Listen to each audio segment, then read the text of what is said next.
Hello everyone, आशा है आप सब बहुत अच्छे होंगे।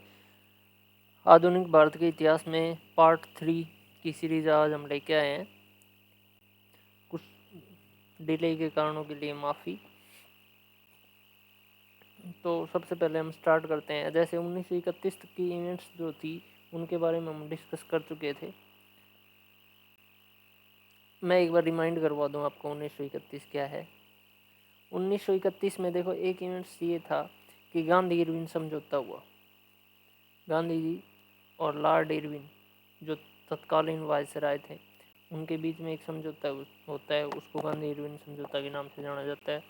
होता क्या है इसमें, गांधी जी को ये कहा गया था कि आप दूसरे गोलमेज सम्मेलन में भाग लें और सविनय अज्ञा आंदोलन को ख़त्म करते हैं। गांधी जी स्थगित करके दूसरे गोलमेज सम्मेलन में भाग लेने के लिए जाते हैं। पंडित मदन मोहन मालवीय, सरोजिनी नायडू, अन्य नेता उनके साथ जाते हैं। जब गांधी जी की मांगें नहीं मानी गई वहाँ पे, तो दोबारा से आकर के वो फिर दोबारा से आंदोलन स्टार्ट करते हैं। और जब आंदोलन स्टार्ट करते हैं उनके कुछ दिनों के बावजूद सरकार इन्हें गिरफ्तार करके नज़रबंद कर देती है यरवदा जेल। और ये यरवदा जेल है पुणे में, पुणे महाराष्ट्र। ठीक है। इसके अलावा दूसरा गोलमेज सम्मेलन हो चुका है। भगत सिंह को फांसी दी जाती है। भगत सिंह को फांसी दी जाती है मार्च 1931 में, उसके साथियों को।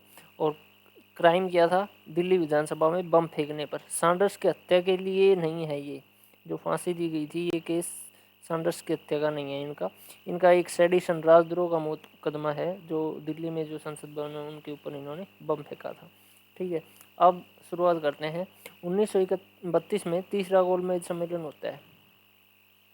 1930, 1931 और 1932 ये 3 गोलमेज सम्मेलन होते हैं।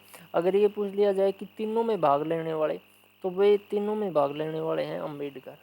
और ये पूछा जाए कि कांग्रेस ने कौन से में भाग लिया या गांधी ने कौन से में भाग लिया, तो वो लिया है सेकंड में, 1931 वाले में। ठीक है। तीनों हुए कहाँ पे थे, तो तीनों हुए थे लंदन में। अब देखो ये काफ़ी सारी इवेंट्स हैं वो एक दूसरे से जुड़ी हुई हैं। क्या है, अम्बेडकर ने जब इन तीनों गोलमेज सम्मेलनों में भाग लिया है तो अम्बेडकर ने क्या कहा कि जो अछूत हैं, आपको पता है अम्बेडकर किन का प्रतिनिधित्व करते थे, जो दलित समाज है, अछूत समाज थे उस टाइम पे, उनका प्रतिनिधित्व वो कर रहे थे, लगातार उनके लिए मांग कर रहे थे।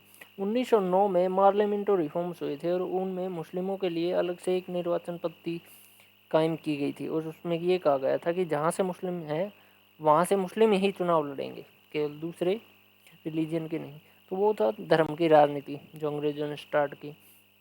इसके बावजूद इन्होंने क्या किया, अम्बेडकर की मांग पे ब्रिटिश सरकार के द्वारा भारत में कम्युनल अवार्ड की घोषणा की गई, सांप्रदायिक पंचायत जिसे बोलते हैं। और ये किसके द्वारा की गई थी, ये रेम्ज मैकडोनाल्ड, ये उस टाइम पे ब्रिटेन के प्रधानमंत्री थे, रेम्ज मैकडोनाल्ड। ठीक है। कि दलित रिजर्व सीटें कर दी जाएंगी, वहाँ से ये चुनाव लड़ सकेंगे। अब क्या था, गांधी जी ने इस बात का विरोध किया। और गांधी जी ने इस बात के विरोध के लिए, जैसा कि बताया था 1931 में गांधी जी को जेल में डाल दिया गया था, पुणे की यरवदा जेल में। वहाँ से गांधी जी आमरण अनशन करते हैं। ठीक है। और गांधी जी आमरण अनशन जब करते हैं पुणे की यरवदा जेल में, तब देखते हैं एक साइड में तो अम्बेडकर विरोध में थे, एक साइड में गांधी उनके विरोध में थे। गांधी ने ये कहा कि अगर हम ये बातें स्वीकार कर लेते हैं कम्युनल अवार्ड वाली कि दलित एक जगह से चुनाव लड़ेंगे, तो ये क्या है कि हिंदुओं का विभाजन हो जाएगा, ये बातें गलत हैं। तो इसलिए इधर अम्बेडकर भी नहीं मान रहे थे, गांधी भी नहीं मान रहे थे। कांग्रेस के कुछ नेताओं ने गांधी और अम्बेडकर के बीच में मिलकर के एक एग्रीमेंट साइन करवाया कि ठीक है, ये जो है ना वापस ले लिया जाएगा, ये नहीं किया जाएगा। तो इस समझौते को जाना जाता है पुन्ना समझौता या पुन्ना पैक्ट। जैसा कि पुन्ना में थे महात्मा गांधी, तो ये सारी चीज़ें एक दूसरे से जुड़ी हुई हैं। देखो, अम्बेडकर भाग लेते हैं गोलमेज सम्मेलन में, ब्रिटिश सरकार कम्युनल अवार्ड घोषित करती है। इसका विरोध कौन करते हैं? गांधी जी। और जब गांधी जी विरोध करते हैं तो ये जो है गांधी और अम्बेडकर के बीच में फिर पुनः समझौता होता है। ठीक है, तो ये जो इवेंट्स हैं एक दूसरे से कनेक्टेड हैं। नेक्स्ट 1933 में रहमत अली, ये कैम्ब्रिज यूनिवर्सिटी के छात्र थे, कैम्ब्रिज यूनिवर्सिटी के। इन्होंने सबसे पहले पाक शब्द का प्रयोग किया। पाक का मतलब होता है अच्छा, और पाकिस्तान के लिए इन्होंने कश्मीर से लेकर के सिंध, मुल्तान, ये जो जगह हैं इनके बारे में कहा कि ये पाकिस्तान का एरिया होना चाहिए। ठीक है, तो सबसे पहले अगर पाकिस्तान शब्द का प्रयोग किया तो वो किसने किया? ये मान के चलिए कि 1933 से शुरुआत होती है पाकिस्तान की। ठीक है, 1935 में भारत शासन अधिनियम पारित हुआ। ठीक है, 1935 में, जैसे 1909 में हुआ, फिर 1919 में हुआ। अब ये 1929 में होना चाहिए था, साइमन कमीशन आया था, लेकिन जब साइमन कमीशन का विरोध किया तो उसके बावजूद में फिर 1935 में भारत शासन अधिनियम लागू हुआ। इसके प्रमुख प्रावधान हैं 1935 के, वो मैं बताता हूँ आपको। 1935 के प्रमुख प्रावधान क्या क्या हैं? देखो, एक तो सबसे पहले केंद्र में द्वैध शासन की स्थापना की गई, दोहरा शासन। अगर ये पूछ लिया जाए राज्यों में, तो राज्यों में किया गया था 1919 में मॉन्टेग्यू चेम्सफोर्ड जो एक्ट आया था, मॉन्टेग्यू चेम्सफोर्ड वाले में। लेकिन अगर ये पूछ लिया जाए कि केंद्र में, तो वो आया 1935। बहुत इंपॉर्टेंट है, ये समझ लीजिए। भारत का जो संविधान है, उस जो मेन मॉडल है भारत के संविधान का, वो 1935 का भारत शासन अधिनियम है। दूसरा, बर्मा को भारत से अलग, बर्मा को भारत से अलग, ठीक है, बर्मा को भारत से अलग कर दिया गया। फिर एक बैंक बनाया गया, सेंट्रल बैंक, जिन्हें हम आज आरबीआई कहते हैं। तो आरबीआई की स्थापना भी 1935 में की गई। ठीक है, एक कोर्ट, मेन जो मुख्य कोर्ट था वो भी 1935 में, फेडरल कोर्ट जिन्हें बोला जाएगा फेडरल। ठीक है, ये 1935 के प्रावधान हैं। 1935 के प्रावधान के जब आए तो भारत में पहली बार प्रांतीय चुनाव हुए। ठीक है, भारत में पहली बार प्रांतीय चुनाव हुए 1935-36 में। अगर ये पूछा जाए कि प्रांतीय चुनाव में सबसे ज़्यादा जो सीटें प्राप्त हुई किस पार्टी को हुई, तो सीटें प्राप्त हुई सबसे ज़्यादा भाई उस समय की सबसे बड़ी पार्टी थी कांग्रेस। ठीक है, तो कांग्रेस को 1935-36 के जो प्रांतीय चुनाव हुए उनमें सबसे ज़्यादा सीटें मिली। 1939 कांग्रेस अधिवेशन, ये क्या है? त्रिपुरी में कांग्रेस अधिवेशन होता है। ठीक है, त्रिपुरी में कांग्रेस अधिवेशन होता है और सुभाष चंद्र बोस इसमें अध्यक्ष चुने जाते हैं। देखो, दो व्यक्ति हैं, एक सुभाष चंद्र बोस और एक महात्मा गांधी। तो महात्मा गांधी जो अध्यक्ष चुने गए थे वो चुने गए थे बेलगाम, जो कर्नाटक है, वहाँ अधिवेशन हुआ था केवल एक और आखिरी बार, प्रथम और आखिरी बार महात्मा गांधी इसमें अधिवेशन में अध्यक्ष चुने गए थे। लेकिन जो सुभाष चंद्र बोस चुने गए थे वो यहाँ पे चुने गए थे त्रिपुरी अधिवेशन में।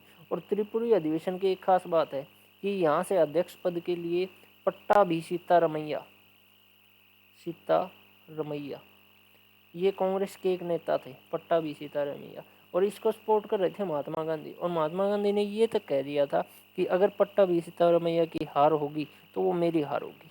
ठीक है, इसलिए ये जो इलेक्शन था ये बहुत इम्पोर्टेंट था, खासकर अध्यक्ष पद के लिए। ठीक है, तो गांधी जी के जो अनुयायी थे या गांधी जी के जो उम्मीदवार थे पट्टाभी सीतारमैया, वो हार जाते हैं और अध्यक्ष कौन बनते हैं? सुभाष चंद्र बोस। अब सुभाष चंद्र बोस को कुछ अच्छा लगता नहीं है, तो 1939 में ही वो कांग्रेस में एक अलग अपने गुट का निर्माण करते हैं और उसको फॉरवर्ड ब्लॉक के नाम से जाना जाता है, फॉरवर्ड ब्लॉक। अगर ये पूछा जाए कि फॉरवर्ड ब्लॉक की स्थापना किसने की, तो वो की है सुभाष चंद्र बोस ने। ठीक है, फिर मुस्लिम लीग द्वारा, मुस्लिम लीग इनका एक सम्मेलन होता है। ठीक है, लाहौर में 22 दिसंबर 1939 को क्या था, कांग्रेस के कई मंत्रियों ने त्यागपत्र दे दिया था अपने पदों से, और इस कारण मुस्लिम लीग ने, जो कि अपोजिट पार्टी थी कांग्रेस की, उन्होंने मुक्ति दिवस मनाया। दूसरे विश्व युद्ध की शुरुआत होती है 1939 में, जो सितंबर 1939 में दूसरे विश्व युद्ध की शुरुआत होती है। अब देखो, दूसरे विश्व युद्ध का आधुनिक भारत के इतिहास में क्यों जिक्र है, क्योंकि ये महत्वपूर्ण टॉपिक है। क्या भारत अफेक्टेड था इससे? बिल्कुल भारत अफेक्टेड था।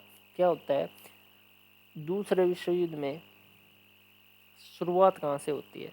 तो शुरुआत होती है भाई, प्रथम विश्व युद्ध के बाद एक संधि होती है, वर्साई की संधि।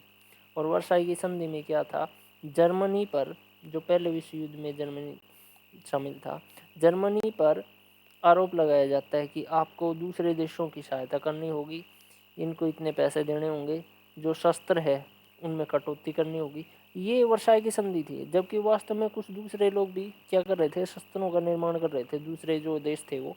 इसलिए जर्मनी के जो लोग थे और जर्मनी के जो नेता थे वो परेशान थे। खास करके 1936 में, सॉरी 32 में, 36 में तो इटली में होता है, 32 में चांसलर, या ये कहें जर्मनी का पीएम बनता है ये व्यक्ति, एडोल्फ हिटलर।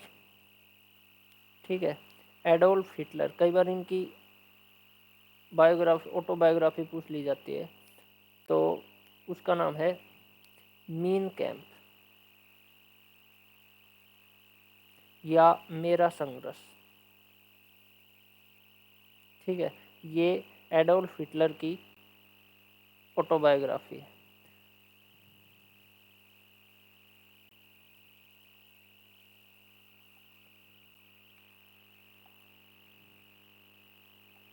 ठीक है, तो कई बार कहा भी जाता है कि वर्साई की संधि में दूसरे विश्व युद्ध के बीज बोए गए थे।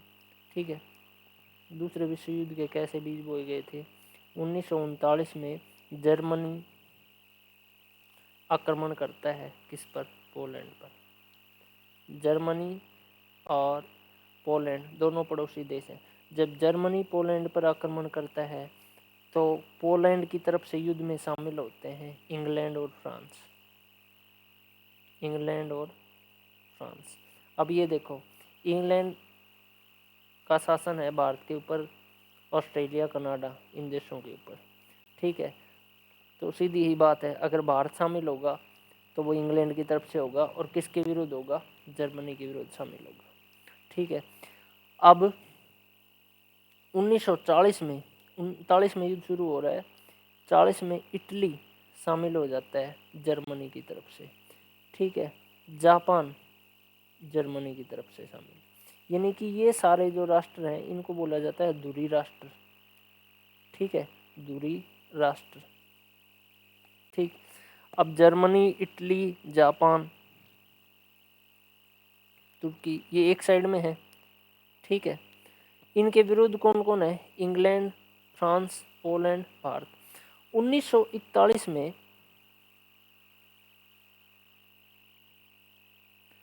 जर्मनी ने रूस के ऊपर आक्रमण कर दिया। ठीक है, अब रूस भी किनकी साइड से शामिल हो गया? इनकी साइड से, इंग्लैंड, फ्रांस, पोलैंड की साइड से। तो ये माना जाए कि मित्र राष्ट्र, तो मित्र राष्ट्र में कौन हो गए? इंग्लैंड, रूस, फ्रांस। ठीक है, पोलैंड। अब देखो, ये सारे देश मित्र राष्ट्र हैं, और ये सारे जर्मनी, इटली, जापान, तुर्की, ये सारे दूरी राष्ट्र हैं। दोनों गुटों के बीच में 1939 से लेकर के और 1945 तक युद्ध होता है। अब ये ठीक था। अब ये हमारी पृथ्वी है, ये भूमध्य रेखा है, यहाँ उत्तरी अमेरिका है, ये यूरोप है। ठीक है, यहाँ इंग्लैंड है, यहाँ जर्मनी है, यहाँ रूस है, इसके पास पोलैंड है, ये फ्रांस है, स्पेन है। ठीक है, युद्ध केवल यहाँ यहाँ हो रहा था। ठीक है, लेकिन यहाँ नीचे एशिया में जापान है,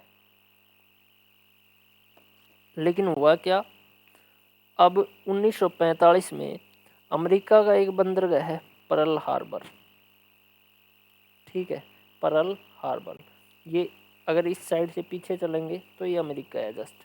तो जापान ने अमेरिका के बंदरगाह के ऊपर अटैक कर दिया पर्ल हार्बर पे, और जैसे ही अटैक करते हैं तो अमेरिका भी युद्ध में शामिल होगा। और ओबियसली बात है, अमेरिका किसकी साइड से शामिल होगा, इंग्लैंड, रूस, फ्रांस और पोलैंड की तरफ से।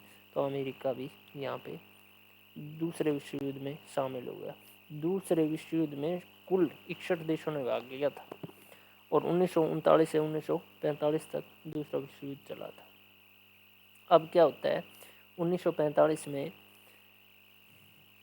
1943 में तो जर्मनी हार जाता है।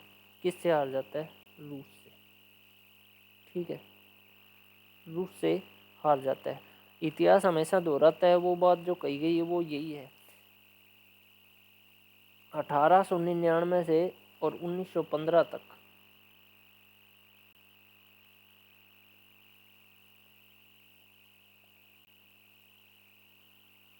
नेपोलियन बोनापार्ट,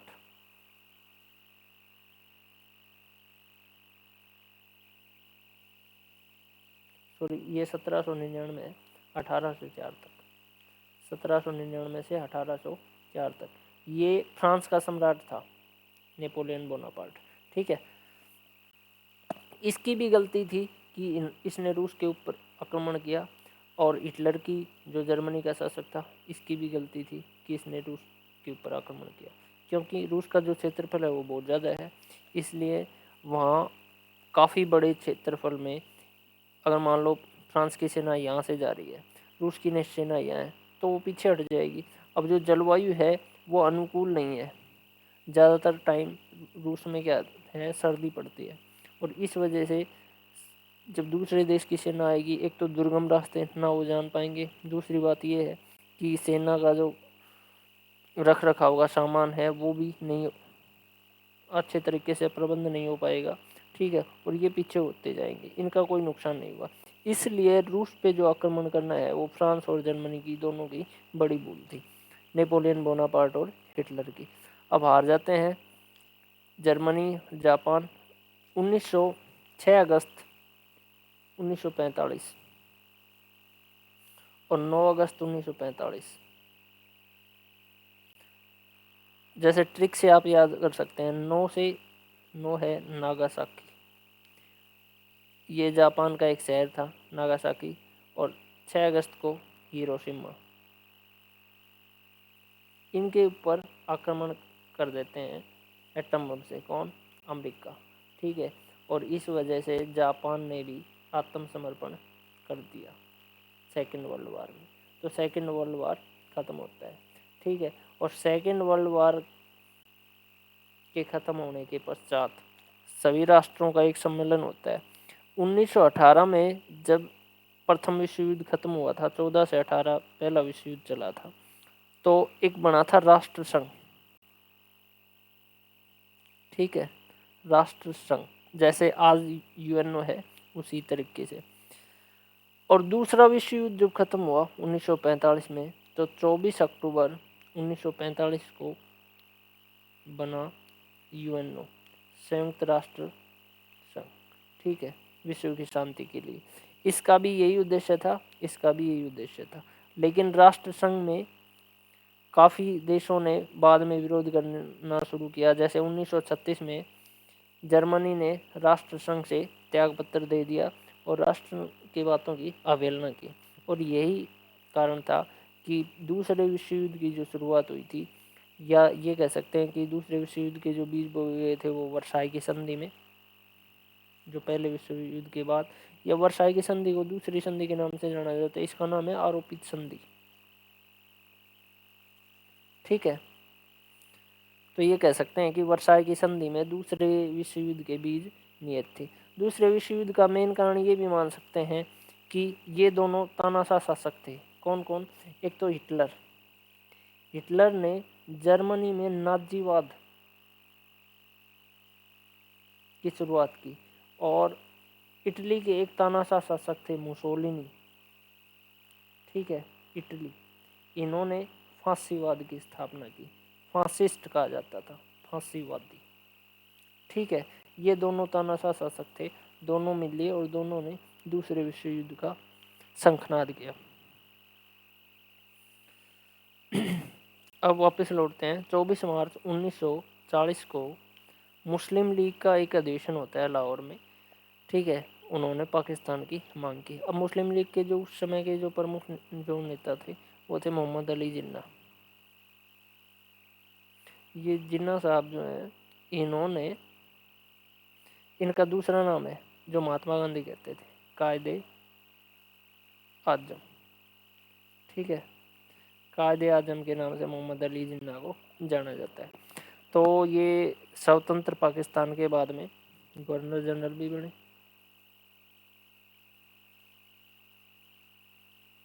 ठीक है, जैसे भारत के राजगोपालाचारी बने, ऐसे ही ये स्वतंत्र पाकिस्तान के पहले गवर्नर जनरल बने। 1940 में आता है अगस्त प्रस्ताव। अगस्त प्रस्ताव क्या था? जैसे इंग्लैंड शामिल था दूसरे विश्व युद्ध में, तो इंग्लैंड के पास सेना की कमी थी, तो उन्होंने भारतीयों को सेना में भर्ती होने के लिए कहा और भारत को सहयोग देने को कहा कि जैसे ही दूसरा विश्व युद्ध खत्म होगा तो हम आपको आज़ाद कर देंगे, इस सहायता करेंगे। ये अगस्त प्रस्ताव था और कांग्रेस ने इस अगस्त प्रस्ताव का विरोध किया। ठीक है, 1942 क्रिप्स मिशन भारत आया। स्टेफोर्ड क्रिप्स की अध्यक्षता में एक मिशन आया भारत में, वो क्रिप्स मिशन भारत आया और इसकी भी यही अनुशंसा थी दोबारा से कि भारत के लोग अगर सहयोग करेंगे इंग्लैंड का तो हम आज़ाद कर देंगे। अब इस बात को लेकर के गांधी जी, नेहरू, कई जो कांग्रेसी नेता थे, इन्होंने विरोध किया। गांधी जी ने क्रिप्स मिशन के बारे में कहा कि ये एक ऐसा चेक है जिसका बैंक दिवालिया हो चुका है।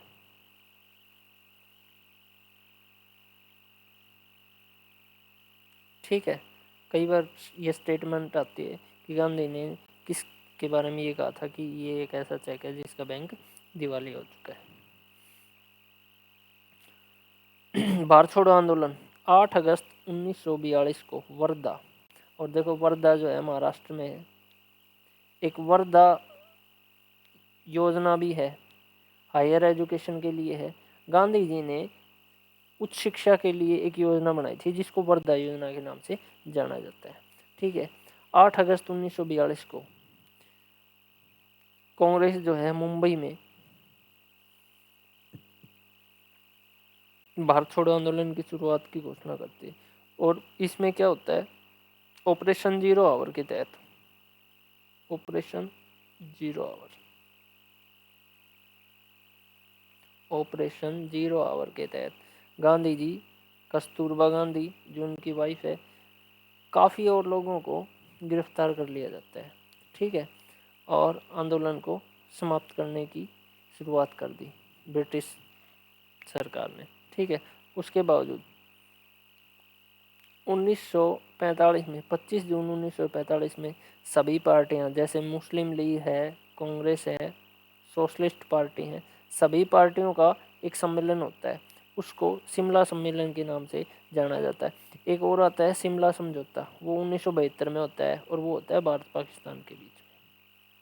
ठीक है, भारत पाकिस्तान के बीच में शिमला समझौता बांग्लादेश के निर्माण के बाद में हुआ था और ये है शिमला सम्मेलन, ये हुआ 1945 में। नौसेना विद्रोह क्या हुआ? INS तलवार। ठीक है, INS तलवार के जो सैनिक थे, नौसैनिक, उन्होंने विद्रोह किया और ये कब हुआ है? 1946 में। ठीक है, 1921 में ऐसे ही ब्रिटिश के खिलाफ एक विद्रोह और हुआ था, उसको मोपला विद्रोह के नाम से जाना जाता है। मोपला मालाबार का जो एरिया है केरल के पास, वहाँ पे जनजाति है, मुस्लिम जनजाति है भैया। ठीक है, मोपला। Next, cabinet mission. देखो कैबिनेट मिशन से पहले मार्च 1946 में घोषणा होती है, इसको ये कह सकते हैं कि एटली घोषणा। क्या हुआ? लेबर पार्टी का नेता था ये, ब्रिटेन में दो पार्टी हैं, एक लेबर पार्टी, दूसरी कंजर्वेटिव पार्टी। ठीक है, तो कंजर्वेटिव पार्टी का जो नेता था वो था विंस्टन चर्चिल। ठीक है, विंस्टन चर्चिल। चर्चिल का एक प्रसिद्ध कथन है, मैं आपको अवगत करवा देता हूँ उससे। 1931 में जब गांधी जी दूसरे गोलमेज सम्मेलन में भाग लेने गए थे, तब इसने कहा था, चर्चिल ने, गांधी जी को अर्धनग्न फकीर। ठीक है, अर्धनग्न फकीर।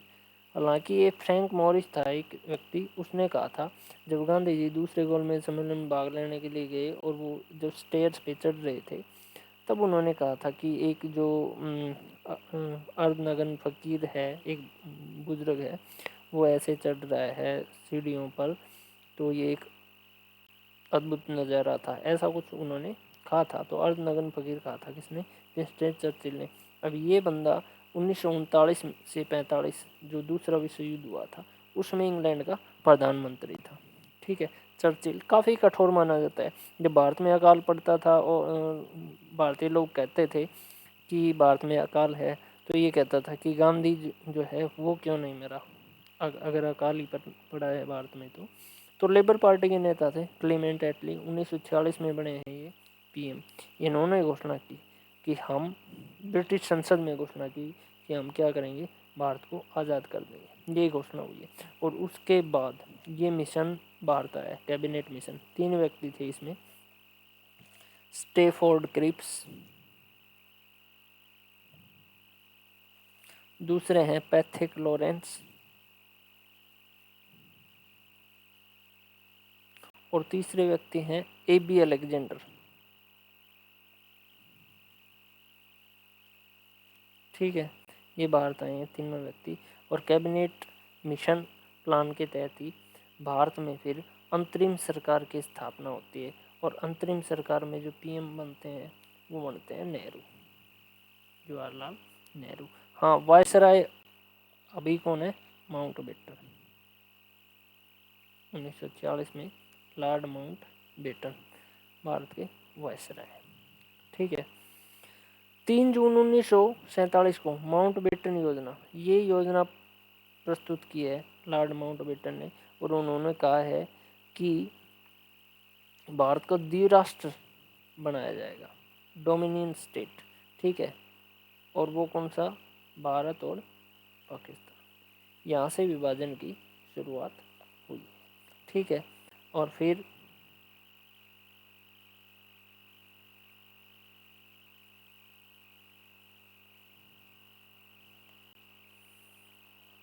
द्विराष्ट्र सिद्धांत के तहत ही 14 अगस्त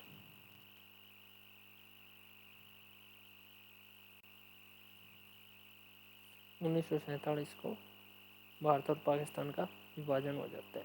अब देखें कि 14 अगस्त 1947 से पहले क्या ब्रिटिश सरकार की घोषणा थी, जो माउंटबेटन घोषणा है।